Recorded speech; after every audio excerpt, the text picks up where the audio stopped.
जय हिंद दोस्तों, कैसे हैं आप लोग। तो आज हम बात करने वाले हैं साल 2011 में आई एक डिस्टर्बिंग फिल्म हॉस्टल 3 के बारे में। दोस्तों, इस फिल्म के दोनों पार्ट हमने ऑलरेडी एक्सप्लेन कर दिए हैं, तो अगर आपने उन दोनों पार्ट्स को नहीं देखा है तो आप उसे अभी जाके देख लीजिए। लिंक आपको डिस्क्रिप्शन, पिंड कमेंट और आई बटन में मिल जाएगा।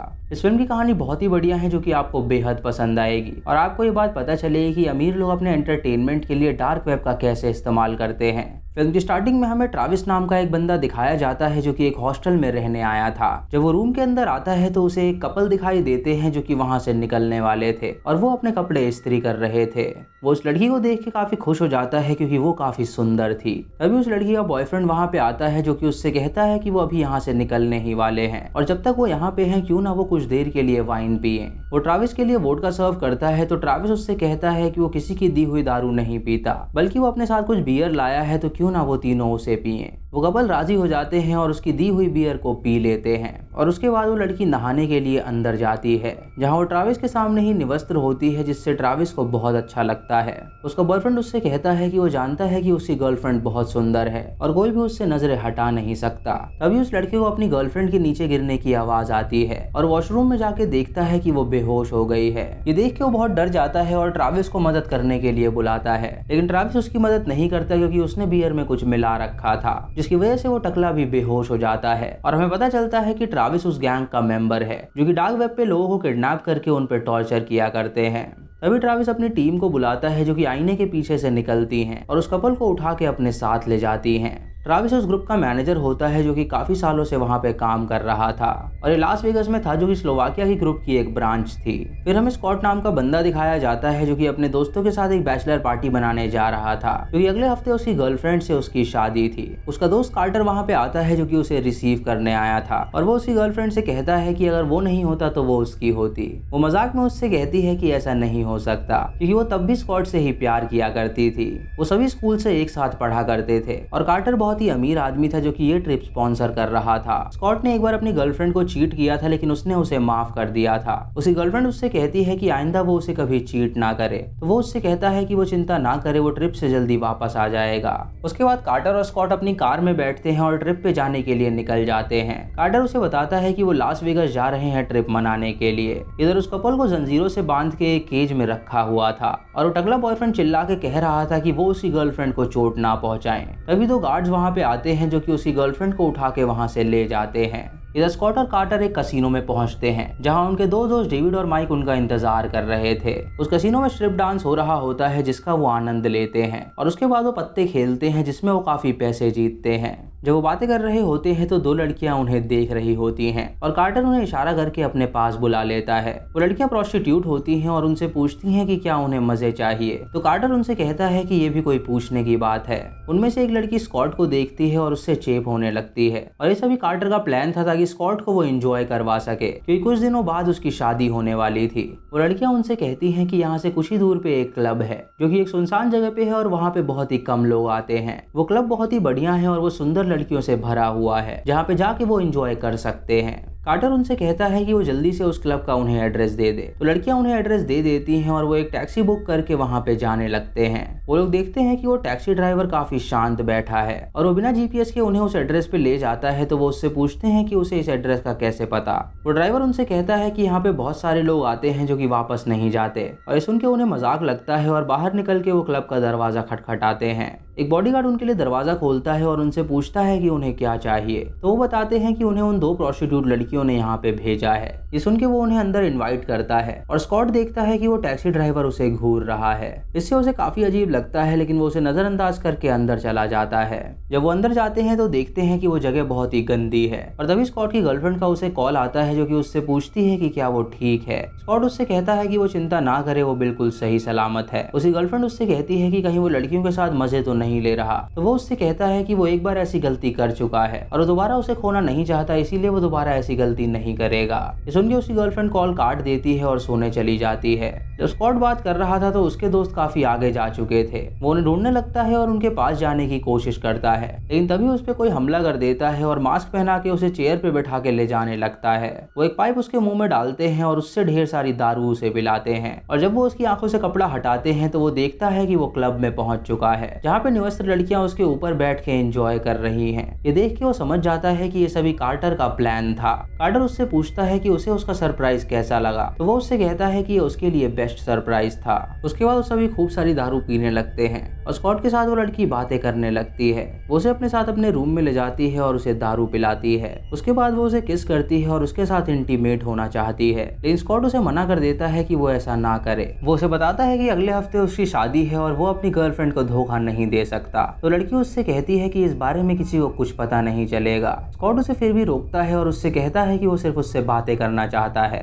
तभी उसका दोस्त माइकी निकी के साथ वहाँ पे आता है और वहीं पे इंटीमेट होने लगता है। ये देख के स्कॉट बाहर निकलता है क्योंकि उसे बहुत तेज उल्टी आ रही थी। वो क्लब से बाहर निकल के उल्टी करने लगता है और देखता है कि वो टैक्सी ड्राइवर अब भी वहीं पे है जो कि उसका इंतजार कर रहा था। ये देख के वो काफी डर जाता है और क्लब का दरवाजा पीटने लगता है, लेकिन कोई भी उसका जवाब नहीं देता और तुरंत वो वहीं पे बेहोश हो जाता है। इधर उस डार्क वेब कल्ट के लोगों ने माइक और उस लड़की को बंदी बना लिया था और वो उन्हें लेके अपने अड्डे पे आते हैं और उन्हें केज में बंद कर देते हैं। इधर स्कॉट, डेविड और कार्टर अपने अपार्टमेंट में पहुंचते हैं, जहां कार्टर स्कॉट से पूछता है कि क्या कल रात उसने कुछ किया। तो वो उसे बताता है कि कल रात वो बेहोश हो गया था और शायद उस टैक्सी ड्राइवर ने उसे घर पे ड्रॉप कर दिया था। उससे पूछता है कि माइक कहाँ है, तो वो उसे बताता है कि वो कल रात निकी के साथ था और शायद वो उसके घर में होगा। इधर हम माइक को देखते हैं, जिसकी जब आंखें खुलती हैं तो वो अपने आप को एक केज में पाता है। उसे लगता है कि शायद उसके दोस्त उसके साथ प्रैंक कर रहे हैं, इसीलिए वो केज का दरवाजा तोड़ने की कोशिश करता है और जोर से चिल्लाने लगता है। उस लड़की का बॉयफ्रेंड उससे कहता है कि उन लोगों ने उन्हें केज में बंद कर रखा है और अगर वो केज से बाहर निकलेगा तो वो लोग सच में उसे मार डालेंगे।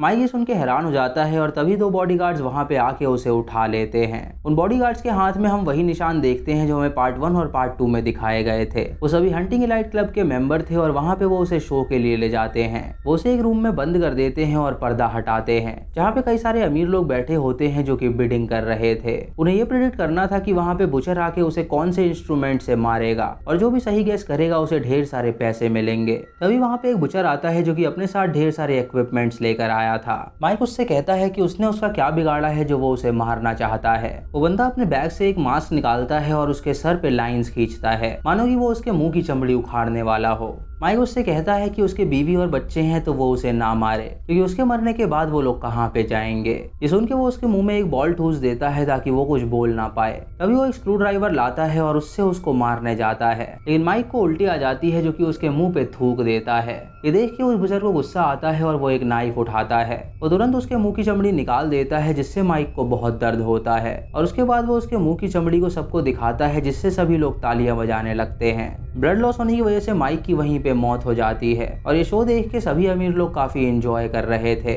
इधर माइक के तीनों दोस्त परेशान हो रहे होते हैं क्योंकि माइक का कोई भी अता पता नहीं था। स्कॉट उसका फोन ट्राई करता है लेकिन उसका फोन नहीं लगता। डेविड उनसे कहता है कि उसके पास निकी का कार्ड है और वो उस कार्ड से उसका एड्रेस पता लगा लेगा तो वो उसके घर जाके वहाँ पे पूछताछ कर सकते हैं। उन दोनों को उसका आइडिया पसंद आता है और डेविड उसका एड्रेस निकाल लेता है। रात को वो तीनों उस एड्रेस पे पहुंचते हैं जहाँ एक बंदा उन पे नजर रख रहा था। वो देखते हैं कि निकी का घर बंद है, इसीलिए स्कॉट और कार्टर खिड़की के रास्ते उसके घर के अंदर दाखिल हो जाते हैं और वहाँ पे छानबीन करने लगते हैं। वो दोनों देखते हैं कि निकी के घर में ढेर सारे टॉयज पड़े हैं, लेकिन निकी उन्हें घर में नहीं मिलती।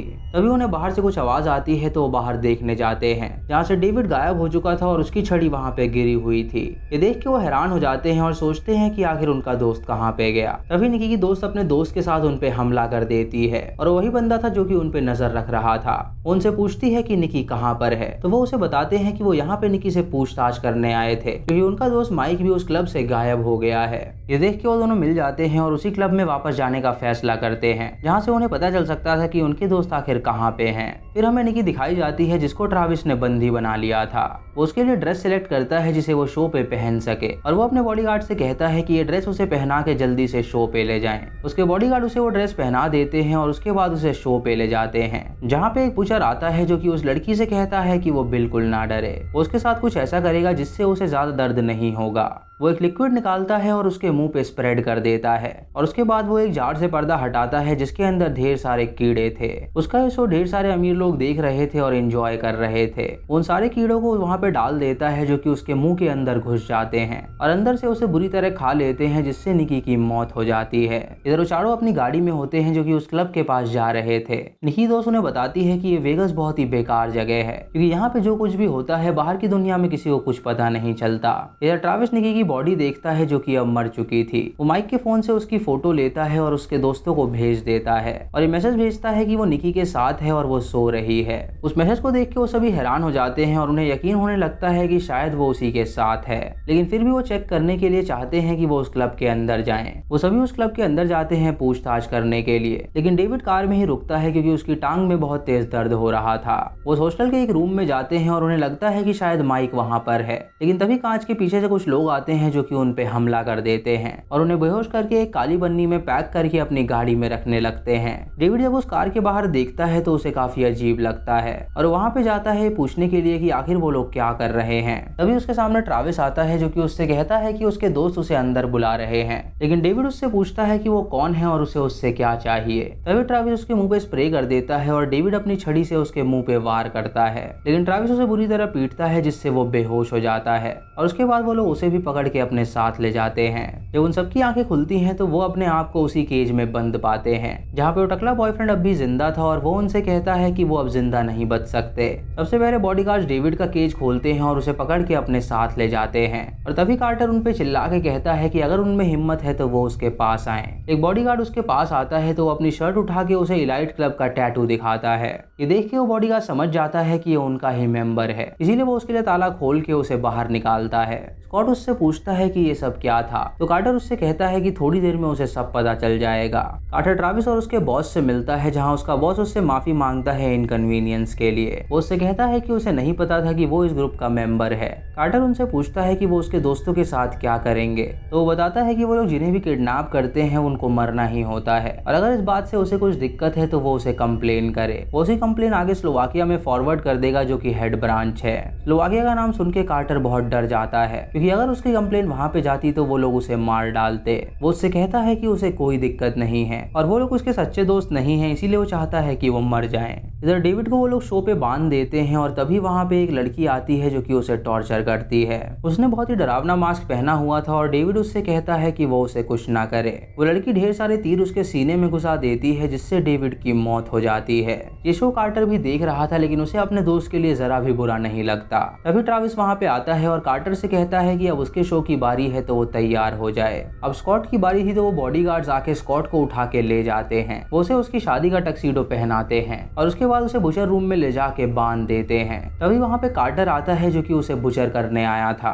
डेविड कार्टर से कहता है कि वो ऐसा कैसे कर सकता है, तो कार्टर उसे बताता है कि वो इलाइट ग्रुप का मेंबर है और वो पहले भी लोगों को मार चुका है। उसको पहले से ही उससे चिढ़ थी क्योंकि वो उसकी गर्लफ्रेंड को लाइक करता था और उसको धोखा देने के बावजूद भी वो उसी के पास है। उसके प्यार के बीच वही एक कांटा है तो वो उसे खत्म कर देगा और उसके बाद वो उसकी गर्लफ्रेंड को प्रपोज करेगा और उससे शादी कर लेगा। स्कॉट उस पर चिल्लाता है और उससे कहता है कि वो ऐसा कैसे कर सकता है, तो कार्टर उससे कहता है कि वो अपना प्यार पाने के लिए कुछ भी कर सकता है। वो तुरंत एक चेनसॉ उठाता है और उसे स्टार्ट करके उस पर हमला करने जाता है और वहाँ का बॉस कंट्रोल रूम में मैसेज करता है कि वो स्कॉट को रिहा कर दें। तभी स्कॉट की जंजीर खुल जाती है और वो आजाद हो जाता है और वो एक तलवार लेके उससे लड़ने लगता है, जिससे वो शो और भी रंगीन हो जाता है और सभी उनके लिए चीयर करने लगते हैं। वो दोनों आपस में लड़ते हैं जहाँ पे स्कॉट उसे मार के बेहोश कर देता है और उसके बाद वो उसके हाथ पे लगे टैटू को उखाड़ता है और उसे स्कैनर पे लगाता है जिससे दरवाजा खुल जाता है और वो वहाँ से भागने लगता है। इधर वो टकला बॉडीगार्ड को गाली देता है और उससे कहता है कि वो उसके पास आए। जब बॉडीगार्ड उस पर हमला करने आता है तो वो उसका औजार लेके उस पर हमला कर देता है और उसकी चाबी चुरा के वो अपना ताला खोलता है और उसे इलेक्ट्रिक शॉक दे के मार डालता है। उसके बाद वो वहाँ से भागने लगता है और दूसरा बॉडीगार्ड उसका पीछा करता है। वो इलेक्ट्रिक रूम में पहुंचता है जहाँ पे वो डैमेज कर देता है जिससे वहाँ की लाइट चली जाती है। इधर स्कॉट एक रूम में पहुंचता है जहाँ पे उसे एक फोन मिलता है जिससे वो पुलिस को कॉल करता है और उन्हें तुरंत वहाँ पे आने के लिए कहता है। तभी ट्रैविस वहाँ पे आता है और उसे ढूंढने लगता है। वहाँ पे पड़ा हुआ फोन देख के वो समझ जाता है कि जरूर उसने पुलिस को कॉल किया होगा। वो तुरंत अपने बॉस को कॉल करता है और उसे सारी बात बताता है। तो उसका बॉस उससे कहता है कि उसे बिल्डिंग ब्लास्ट करनी होगी, तो सभी लोगों को यहाँ से बाहर निकाले ताकि सभी लोग सही सलामत हो सके और जो भी उनके विक्टिम्स है वो उन्हें जान से मार डाले। इधर वो बॉडीगार्ड उस टकले के पास पहुंचता है जो कि काफी गुस्से में था। वो उस पे हमला कर देता है और उसके सीने में एक्स घुसा देता है और बॉडीगार्ड भी उसे शॉटगन से शूट कर देता है जिससे उन दोनों की ही मौत हो जाती है। तभी ट्रैविस वहां पे पहुंचता है और शॉटगन लेके आगे बढ़ता है। वो तुरंत निकी की दोस्त के पास जाता है और उसे रिहा कर देता है और उसके बाद वो उसे लेके वहां से भागने लगता है। सभी अमीर लोग अपनी गाड़ी लेके उस जगह से बाहर निकल जाते हैं और ट्रैविस वहां पे पहुंच के उस लड़की को शूट कर देता है जिससे उसकी मौत हो जाती है और उसके बाद उस स्कॉट का पीछा करता है उसे जान से मारने के लिए। उस कल्ट का मालिक वहां पे टाइमर लगा देता है ताकि वो बिल्डिंग ब्लास्ट हो सके और उसके बाद वो अपनी कार में जाता है वहां से बाहर निकलने के लिए। तभी उस पे कार्टर हमला कर देता है जो कि उसकी कार में बैठा हुआ था। वो उसे बुरी तरह स्टैब करता है जिससे उसकी मौत हो जाती है और उसकी गाड़ी लेके वो वहां से भागने लगता है। इधर स्कॉट और ट्रैविस की लड़ाई होने लगती है तो स्कॉट ट्रैविस का हाथ काट देता है जिसे ट्रैविस को बहुत दर्द होता है और उसके बाद वो उसे जान से मार डालता है। फिर वो बाहर जाता है बिल्डिंग से निकलने के लिए और तभी वो देखता है कि कार्टर वहां से भागने की कोशिश कर रहा है। कार्टर वापस आता है और गेट पे ताला लगा के वहां से निकल जाता है जिससे वो बिल्डिंग ब्लास्ट हो जाती है और स्कॉट की वहीं पे मौत हो जाती है। फिर हमें कुछ दिनों बाद की कहानी दिखाई जाती है जहाँ पे कार्टर स्कॉट की गर्लफ्रेंड को कंसोल कर रहा था। वो उससे कहता है कि उसने स्कॉट को बचाने की कोशिश करी थी लेकिन वो मर गया। उसकी गर्लफ्रेंड उसे गले लगा लेती है और उससे कहती है कि वो अकेले रहना नहीं चाहती। तो कार्टर उससे कहता है कि वो उसके साथ हमेशा है। स्कॉट की गर्लफ्रेंड उससे कहती है कि वो उसके लिए ड्रिंक लेके आ रही है और जब वो उसके लिए ड्रिंक लेके आती है तो वो काफी अजीब तरह बर्ताव करती है। वो तुरंत उसके हाथ पे हमला कर देती है जिससे उसे बहुत दर्द होता है और उसे बताती है कि स्कॉट अभी जिंदा है। तभी स्कॉट वहां पे आता है जिसका आधा शरीर जल चुका था और वो दोनों उसे बंदी बना लेते हैं ताकि वो उसे मिलकर टॉर्चर कर सके। वो कार्टर को बेसमेंट में ले जाके बांध देते हैं और उस पर टॉर्चर करते हैं जिससे कार्टर को बहुत दर्द होता है और ये मूवी यहीं पे खत्म हो जाती है। तो दोस्तों ये थी हॉस्टल 3 की कहानी जो कि पार्ट 1 और पार्ट 2 के मुकाबले बहुत ही फीकी थी। आपको इसी कहानी कैसी लगी आप हमें कमेंट सेक्शन में जरूर बताएं। दोस्तों डार्क वेब पे अमीर लोग यही किया करते हैं, वो लोगों को पकड़ के उनको टॉर्चर करवाते हैं और उसे देखने के लिए वो ढेर सारे पैसे देते हैं। चैनल पे नए हैं तो इसे सब्सक्राइब करें और बेल आइकॉन दबाएं नोटिफिकेशंस के लिए। दोस्तों वीडियो को लाइक और शेयर करना बिल्कुल मत भूलिएगा। तो मैं मिलता हूँ आपको अगली वीडियो में, तब तक के लिए जय हिंद।